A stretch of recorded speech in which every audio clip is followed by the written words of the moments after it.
प्रिय मित्रों, अग्रज बंधुओं, प्रिय विद्यार्थियों, मैं आज भारतीय शिक्षा और दर्शन को लेकर आया हूं। उम्मीद करता हूं कि आपके लिए यह उपयोगी होगा तथा हमारे लिए भी यह वीडियो उपयोगी होगा।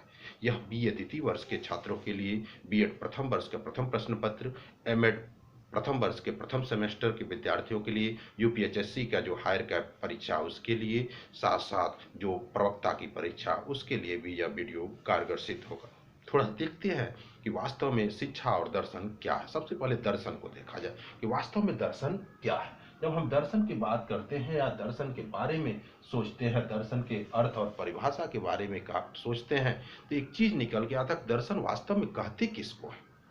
दर्शन के बारे में गीता में कहा गया या दर्शन के बारे में कहा जाता है कि वास्तव में दर्शन तो एक ऐसा विषय है या दर्शन एक ऐसा चिंतन है जो मनुष्य के चिंतन का चरमोत्कर्ष है, उच्च स्तर है। जब मनुष्य चिंतन करता है तो चिंतन का जो सबसे उच्च स्तर होता है उसे हम दर्शन के नाम से जानते हैं। वास्तव में दर्शन के अर्थ को हमें जब समझना होगा तो दो परिप्रेक्ष्य में समझना होगा। एक तो भारत के परिप्रेक्ष्य में जो दर्शन का गुरुस्थली रहा है, और दूसरा वेस्टर्न या यूनान के परिप्रेक्ष्य में जहां पर दर्शन भारत के बाद विकसित हुआ, फला और फूला, उसके संदर्भ या वेस्टर्न की फिलॉसफी के संदर्भ में, पश्चिमी फिलॉसफी के संदर्भ में, पश्चिमी दर्शन के संदर्भ में। सबसे पहले भारतीय संदर्भ में दर्शन को हम लोग समझते हैं, और भारतीय संदर्भ में जब हम दर्शन की बात करते हैं तो एक चीज निकल के आता है कि वास्तव में भारत में जब दर्शन की बात की जाती है तो उपनिषद में कहा गया दृश्यते अनेन इति दर्शनम, जिससे देखा जाए, सत्य के दर्शन किए जाए, वही दर्शन कहलाता। अर्थात सत्य के दर्शन करना। भारतीय संदर्भ में जब दर्शन की बात करते हैं तो या दर्शन के अर्थ की बात करते हैं तो एक चीज स्पष्ट रूप से स्पष्ट हो जाता है या स्पष्ट रूप से देखा जा सकता है कि भारत में सत्य के स्वरूप का तार्किक विवेचन करना या सत्य के स्वरूप का जानना या सत्य की खोज करना ही दर्शन कहलाता है। लेकिन जब पाश्चात्य संदर्भ में जाते हैं या पश्चिमी संदर्भ में जाते हैं तो दर्शन की बात करते हैं तो दर्शन के लिए अंग्रेजी का फिलॉसफी शब्द प्रयोग किया जाता है। फिलॉसफी दो शब्दों के योग से बना है, फिलास और सूफिया।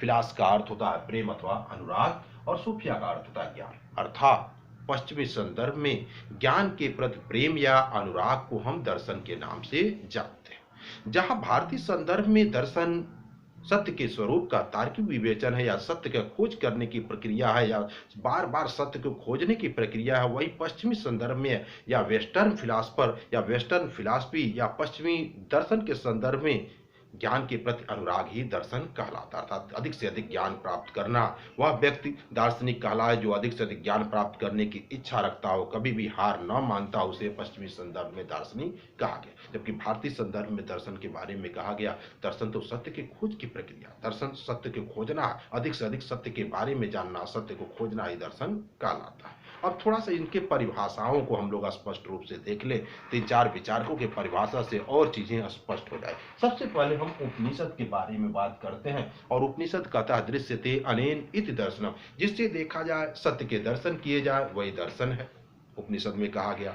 उपनिषद के बाद राधा कृष्णन महोदय का विचार आया। राधा कृष्णन महोदय ने कहा दर्शन सत्य के स्वरूप का तार्किक विवेचन है, अर्थात सत्य के स्वरूप का तार्किक विवेचन करना ही दर्शन कहलाता है। उसके बाद से राधा कृष्ण महोदय के बाद से प्लेटो का विचार आया। प्लेटो ने कहा पदार्थ के सनातन स्वरूप का ज्ञान प्राप्त करना ही दर्शन है, अर्थात पदार्थों के सनातन स्वरूप का ज्ञान प्राप्त करना ही दर्शन कहलाता है। प्लेटो के बाद फिस्टे आए, और फिस्टे ने कहा दर्शन ज्ञान का विज्ञान है, जबकि काम्टे ने कहा दर्शन विज्ञानों का विज्ञान है। अर्थात कहने का तात्पर्य यह है कि जहां भारतीय संदर्भ में दर्शन को सत्य के खोज की प्रक्रिया के रूप में जाना गया, वहीं पाश्चात्य संदर्भ में दर्शन को ज्ञान प्राप्त करने की अधिक से अधिक इच्छा रखने को या दर्शन को विज्ञान के रूप में जोड़ दिया गया। दर्शन को ज्ञान प्राप्त करने की अधिक से अधिक इच्छा के रूप में जो या ज्ञान के प्रति प्रेम के रूप में देखा गया। अब बात आते हैं कि दर्शन का विषय वस्तु या क्षेत्र क्या होता है। सामान्यतः जब हम दर्शन के विषय वस्तु या क्षेत्र को देखते हैं तो हमें तीन रूपों में उस चीज को समझना होता है। विषय वस्तु से तात्पर्य होता है कि जिस किसी भी विषय का जहां तक अध्ययन हो चुका है वह उसका विषय वस्तु होता है। और क्षेत्र जहां तक अध्ययन अभी हो रहा है वह उसके क्षेत्र के अंतर्गत आता है। तीन चीज रूप में हम इसके क्षेत्र को, दर्शन के क्षेत्र या विषय वस्तु को हम देख सकते हैं, उसके तत्व मीमांसा, ज्ञान मीमांसा और आचार मीमांसा के संदर्भ। जब हम तत्व मीमांसा की बात करते हैं या दर्शन के तत्व मीमांसा की बात करते हैं तो वास्तव में तत्व मीमांसा में कहीं न कहीं हम आत्मा, परमात्मा, सृष्टि, सत्ता, इन सारे चीजों के बारे में हम जब जानकारी प्राप्त करने की या प्राप्त करने का प्रयास करते हैं, ईश्वर क्या है, आत्मा क्या है, आत्मा का स्वरूप क्या है, आत्मा कैसे बना है, इन सारे चीजों के बारे में हम जब कहीं न कहीं उसका विवेचन करने का प्रयास करते हैं तो वह दर्शन के तत्व मीमांसा के अंतर्गत आ जाता है। अब तक जो इस क्षेत्र में कार्य हुए हैं वह उसके विषय वस्तु कहलाता है।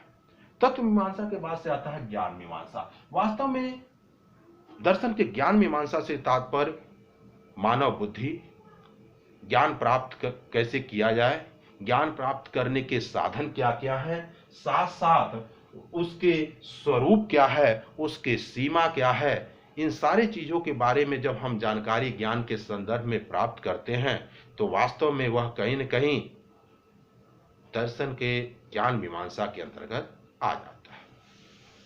और अब तक जो इस क्षेत्र में कार्य हुए हैं वह उसका विषय वस्तु कहलाता है।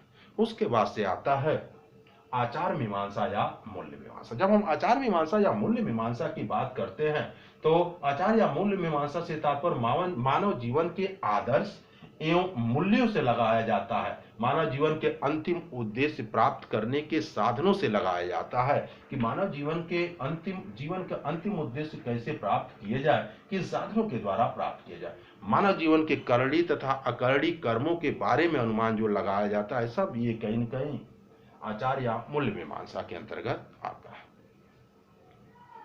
और अब तक जो इस क्षेत्र में अध्ययन हुए हैं वो सब इसका विषय वस्तु कहलाते हैं।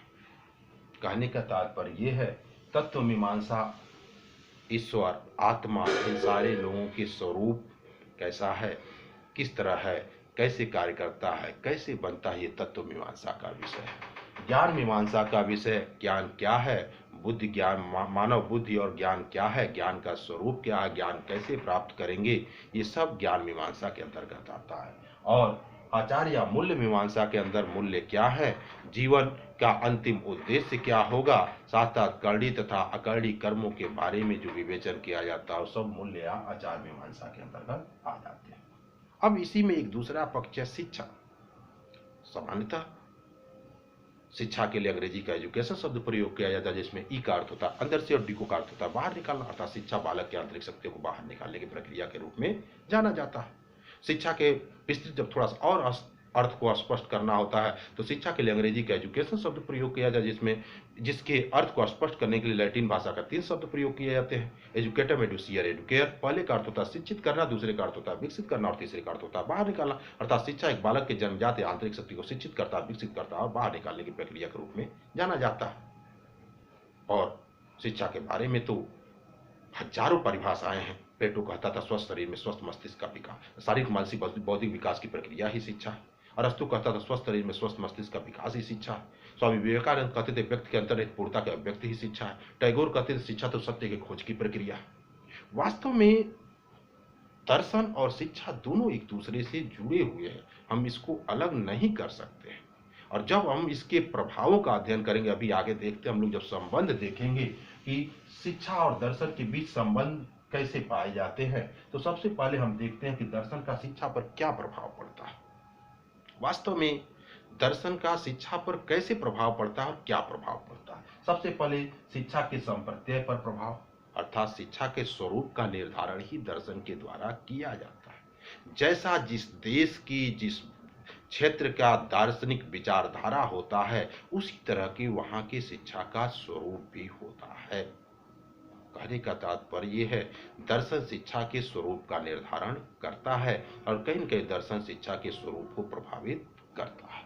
उसके बाद से शिक्षा के दर्शन व शिक्षा के उद्देश्य, अर्थात जैसा दर्शन होता है जिस देश का, जिस राज्य का, जिस स्टेट का, जिस क्षेत्र का, उसी तरह से वहां शिक्षा के उद्देश्य का निर्धारण भी किया जाता है। दर्शन से अलग शिक्षा के उद्देश्य नहीं हो सकते हैं। साम्यवादी शासन व्यवस्था में उस तरह का शिक्षा दर्शन होगा, लोकतांत्रिक देशों में उस अलग तरह के शिक्षा दर्शन होता है, पूंजीवादी देशों में अलग तरह के शिक्षा दर्शन के उद्देश्य होते हैं। अर्थात जिस तरह के दर्शन होते हैं उसी तरह से शिक्षा के उद्देश्य का निर्धारण भी किया जाता है। उसके बाद से दर्शन और शिक्षा के पाठ्यक्रम, जिस तरह के उद्देश्य का निर्धारण होगा उसी तरह से दर्शन जैसा रहेगा, उसी हिसाब से उद्देश्य प्राप्त करने के लिए पाठ्यक्रम का निर्माण किया जाता है।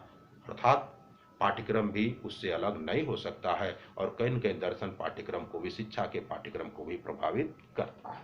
उसके बाद से दर्शन व शिक्षण विधियां, दर्शन शिक्षण विधियों, शिक्षा के शिक्षण विधियों को भी प्रभावित करता है। शिक्षण विधियां भी उससे अलग नहीं हो सकती हैं, क्योंकि शिक्षक उससे अलग नहीं हो सकता। जिस देश में जैसी दार्शनिक विचारधाराएं होती हैं उसी हिसाब से शिक्षक भी कार्य करता है, और जब शिक्षक उसी हिसाब से कार्य करता है तो वहाँ पे जो भी शिक्षण विधियां संपादित होती हैं वह उस दार्शनिक विचारधारा से अलग शिक्षण विधि नहीं हो सकती। इसलिए कहीं न कहीं दर्शन शिक्षण विधियों को भी प्रभावित करता है। दर्शन व अनुशासन, जिस तरह का दर्शन होगा उसी तरह के अनुशासन भी लागू होते हैं उस देश में। कहने का तात्पर्य, अगर लोकतांत्रिक राष्ट्र है या लोकतांत्रिक दर्शन युक्त राष्ट्र है तो वहां पर अनुशासन अलग होगा, और साम्यवादी शासन वाला राष्ट्र है तो वहां पर अनुशासन अलग। अब देखते हैं दर्शन में ही थोड़ा सा देख लेते हैं। आदर्शवाद, वहां पर प्रभावात्मक अनुशासन है। प्रकृतिवादी दर्शन, जहां पर मुक्तात्मक अनुशासन है। यथार्थवादी, जहां पर सामाजिक अनुशासन की बात की जाती है। अर्थात कहीं न कहीं अनुशासन दर्शन से अलग नहीं हो सकता है और दर्शन अनुशासन को भी प्रभावित करता है। उसके बाद दर्शन व विद्यालय, दर्शन विद्यालय के स्वरूप के निर्धारण में भी महत्वपूर्ण भूमिका निभाता है, और चूंकि समाज में ही विद्यालय का निर्माण होता है इसलिए जिस समाज की जैसी दार्शनिक सोच होती है, जिस समाज के जैसे दर्शन निर्मित होते हैं उसी तरह से वहाँ के विद्यालय का भी निर्माण होता है। अर्थात विद्यालय भी दर्शन से अलग नहीं हो सकता है। उसके बाद से देखते हैं शिक्षा का दर्शन पर क्या प्रभाव पड़ता है। शिक्षा किस तरह से दर्शन को प्रभावित कर, सामान्यतः शिक्षा दर्शन को तो जीवित रखने के लिए होता है। अर्थात किसी भी दार्शनिक विचारधारा को फलने फूलने का अगर जरूरत पड़ेगा तो वहां शिक्षा सबसे आवश्यक साधन होगा, और पहला ही नंबर है शिक्षा दर्शन के निर्माण का आधार है। अर्थात शिक्षा के द्वारा ही दर्शन का निर्माण किया जाता है। बेस है शिक्षा, जब तक महान दार्शनिक वही बना जो महान शिक्षा शास्त्री था। जब तक शिक्षा नहीं तब तक आप बहुत बड़ा सोच नहीं सकते हैं, और जब तक उच्च स्तर का सोच नहीं होगा तब तक आपका दर्शन हो ही नहीं सकता है। कहने का तात्पर्य यह है कि शिक्षा दर्शन के निर्माण की आधारशिला है, अर्थात शिक्षा के बिना दर्शन की बात नहीं की जा सकती है। उसके बाद शिक्षा दर्शन को जीवित रखती है। वास्तव में शिक्षा दर्शन को जीवित रखने का कार्य करती है, एक पीढ़ी से दूसरी पीढ़ी हस्तांतरित करने का कार्य करता है। अगर शिक्षित मनुष्य नहीं होंगे तो वहां पे दर्शन जिंदा नहीं रह सकता है। उस राष्ट्र में दर्शन जिंदा नहीं रह सकता है जिस राष्ट्र में शिक्षित मनुष्य नहीं होंगे, शिक्षा का स्तर उच्च स्तर का नहीं होगा। उदाहरण है, पूरे विश्व के उदाहरण है, जहाँ पे अधिक शिक्षित लोग रहे, उच्च शिक्षित लोग रहे, वहां पर कहीं न कहीं दर्शन भी उच्च स्तर का रहा। कहने का तात्पर्य यह है कि वास्तव में शिक्षा तो दर्शन को जीवित रखने का साधन है। शिक्षित ही नहीं रहेगा व्यक्ति तो दर्शन जिंदा उस राष्ट्र में नहीं रह सकता, उस समाज में जीवित नहीं रह सकता है। तीसरा है शिक्षा दार्शनिक सिद्धांतों को मूर्त रूप देता है। दर्शन निर्माण है, सिद्धांत है, और उसको व्यवहारिक रूप देने का कार्य शिक्षा करता है, अर्थात व्यवहार में लाने का कार्य शिक्षा करता है। और जब तक शिक्षा नहीं होगा तब तक दर्शन केवल हम सोचते रहेंगे, उद्देश्य का निर्माण करते रहेंगे, लेकिन इम्प्लीमेंट का कार्य शिक्षा करता है। जितने भी सिद्धांत दर्शन के होते हैं उसको वास्तविक धरातल पर लाने का कार्य शिक्षा करता है। उसके सिद्धांतों को लोगों तक पहुंचाने का कार्य, लोगों में उसको वितरित करने का कार्य, लोगों के जीवन स्तर में बढ़ने का कार्य शिक्षा करता है। और जब तक शिक्षा नहीं होगा दर्शन के सिद्धांत अपने मूर्त रूप नहीं ले सकते हो, केवल कागज तक सीमित रहेंगे। उसके अलावा शिक्षा दर्शन को गतिशील रखता है, एक पीढ़ी से दूसरी पीढ़ी तक पहुंचाने का कार्य, उसमें परिष्करण और परिमार्जन करने का कार्य, साथ साथ समय के अनुसार उसमें परिवर्तन करने का कार्य शिक्षा ही करता है। अर्थात दर्शन को गतिशील रखने का कार्य शिक्षा करता है। कहने का तात्पर्य ये है कि वास्तव में शिक्षा और दर्शन एक दूसरे से अटूट रूप से संबंधित है। ये एक सिक्के के दो पहलू हैं, एक हेड है तो दूसरा टेल है। दर्शन हेड है तो शिक्षा टेल है।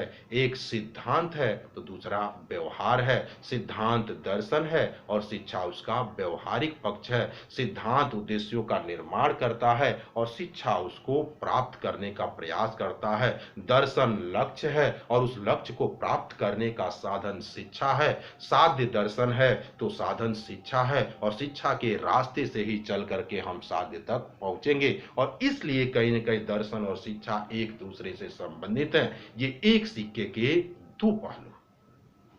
बहुत बहुत धन्यवाद।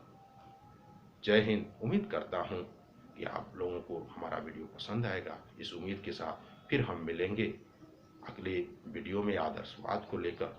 धन्यवाद। नमस्कार। जय हिंद।